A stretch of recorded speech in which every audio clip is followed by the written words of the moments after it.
Teachers बच्चे लंबाई के मापन को अच्छी तरह समझ जाएं, उसके बाद ही उन्हें क्षेत्रफल की अवधारणा समझाई जानी चाहिए।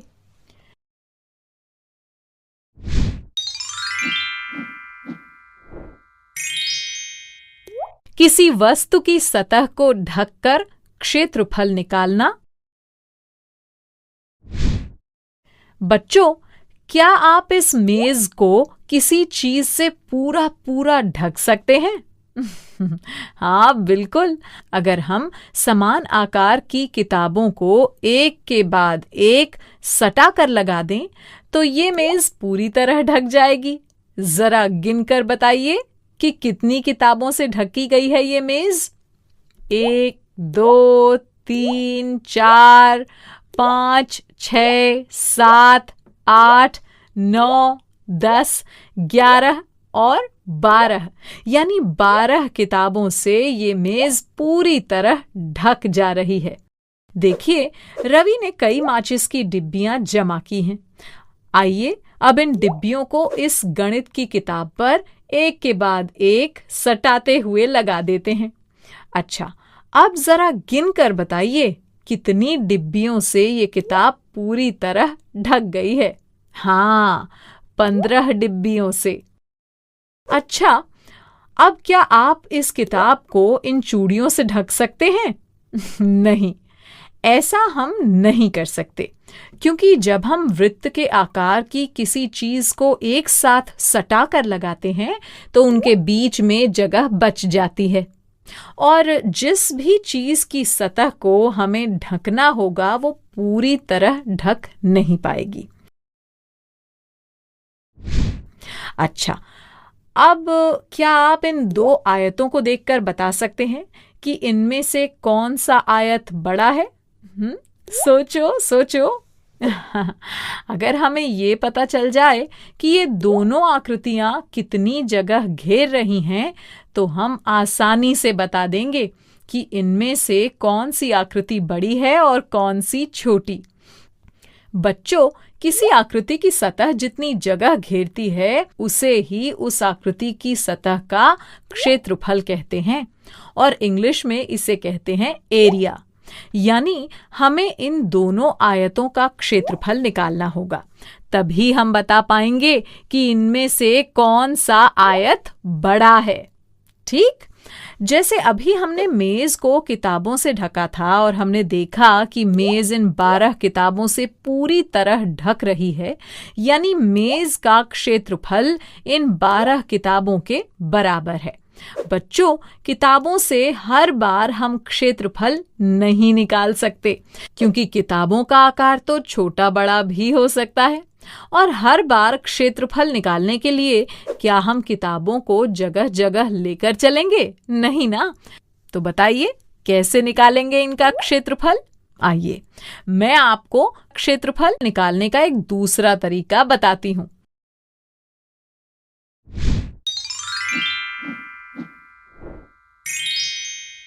इकाई वर्गों को गिनकर क्षेत्रफल निकालना। सबसे पहले इस पहले आयत की लंबाई को स्केल से 1-1 इंच मापते हुए इस तरह निशान लगा दीजिए, और फिर इसकी चौड़ाई को 1-1 इंच मापते हुए निशान लगा दीजिए। अब इन निशानों को मिलाते हुए सीधी और खड़ी लाइन खींच लीजिए। आपने देखा इस आयत में 1 इंच भुजा के वर्गाकार खाने बन गए हैं। बच्चों, हम इन खानों को गिनकर इस आयत का क्षेत्रफल निकाल सकते हैं। आइए अब इन खानों को गिन लेते हैं। 1, 2, 3, 4, 5, 6, 7, 8, 9, 10, 11 और 12, यानी इस आयत का क्षेत्रफल 12 वर्गों के बराबर है। इसी प्रकार अब इस दूसरे आयत की लंबाई और चौड़ाई को 1-1 इंच मापते हुए निशान लगा देंगे। पहले आयत की तरह इसमें भी इन निशानों को मिलाते हुए सीधी और खड़ी लाइन खींच लेते हैं। देखिए यहां भी बन गए वर्गाकार खाने। आइए अब इन्हें भी गिन लेते हैं। 1, 2, 3, 4, 5, 6, 7, 8, 9, 10, 11 और 12। अरे, इसमें भी 12 वर्गाकार खाने हैं, यानी ये दोनों आयत बराबर हैं और दोनों का क्षेत्रफल 1 इंच भुजा के 12 वर्गों के बराबर है। देखा आपने कैसे हमने वर्गों की सहायता से क्षेत्रफल निकाल लिया। अच्छा, अब क्या आप इन आकृतियों का क्षेत्रफल इन इकाई वर्गों को गिनकर बता सकते हैं? हाँ, देखिए, इस पहली आकृति में 1, 2, 3, 4, 5, 6, 7, 8 और ये 9, यानी कुल 9 इकाई वर्ग हैं। यानी इस आकृति का क्षेत्रफल 9 इकाई वर्गों के बराबर हुआ।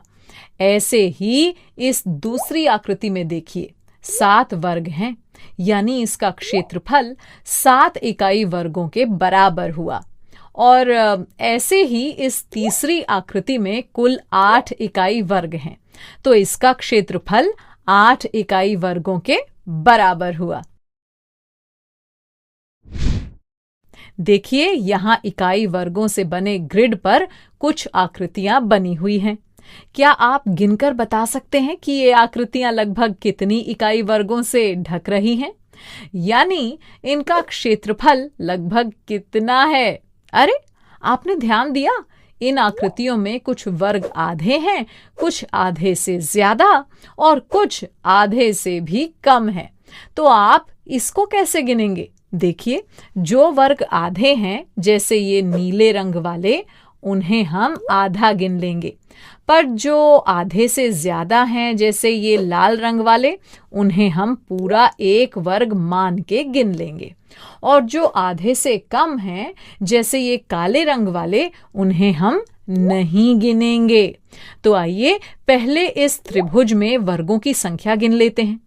इसमें 5 वर्ग आधे से ज्यादा हैं और 4 वर्ग पूरे हैं, तो कुल हो गए 9 वर्ग, यानी इसका क्षेत्रफल लगभग 9 इकाई वर्गों के बराबर है। अब इस चतुर्भुज में इकाई वर्गों की संख्या गिन लेते हैं। इसमें 2 वर्ग आधे हैं, तो आधा प्लस आधा हुआ 1 वर्ग, और 1 वर्ग आधे से ज्यादा है और 7 पूरे वर्ग हैं, तो कुल हुए 1 + 1 + 7 यानी 9 वर्ग। तो इस आकृति का क्षेत्रफल लगभग 9 इकाई वर्गों के बराबर हुआ। और अब इस वृत्त में इकाई वर्गों की संख्या गिन लेते हैं। इसमें 4 वर्ग आधे से ज्यादा हैं और कोई भी वर्ग आधा या पूरा नहीं है, तो इसका क्षेत्रफल लगभग 4 इकाई वर्गों के बराबर होगा। इसका मतलब हम किसी भी चीज का क्षेत्रफल ऐसे इकाई वर्गों से निकाल सकते हैं। यानी हम ये कह सकते हैं कि किसी भी आकृति का क्षेत्रफल आकृति के अंदर बने इकाई वर्गों की संख्या के बराबर होता है। आइए अब इस आयत का क्षेत्रफल निकालते हैं। बताइए, इसका क्षेत्रफल निकालने के लिए क्या करेंगे? हाँ, लंबाई और चौड़ाई में 1-1 सेंटीमीटर मापते हुए निशान लगा देंगे और फिर इन निशानों को मिलाते हुए सीधी और खड़ी लाइन खींच लेंगे। देखिए, इस आयत में हमें वर्गाकार खाने मिल गए ना।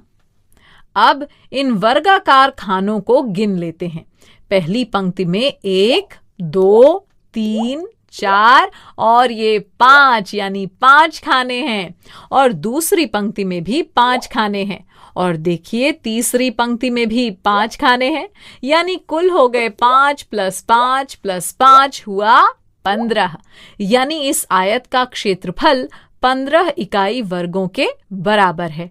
बच्चों, क्या हमें हर बार क्षेत्रफल निकालने के लिए इन वर्गों को गिनना पड़ेगा? सोचो, अगर किसी आकृति में 100 या इससे ज्यादा इकाई वर्ग हुए तो क्या हम 100 बार गिनेंगे? नहीं ना। आइए मैं आपको इसे गिनने की एक ट्रिक बताती हूं। इस आयत को देखिए, आपने ध्यान दिया, इसमें हर सीधी पंक्ति में इकाई वर्गों की संख्या समान है, और अगर हम पहली खड़ी पंक्ति में इकाई वर्गों को गिन लें तो हमें पता चल जाएगा कि आयत में कुल कितनी सीधी पंक्तियां हैं।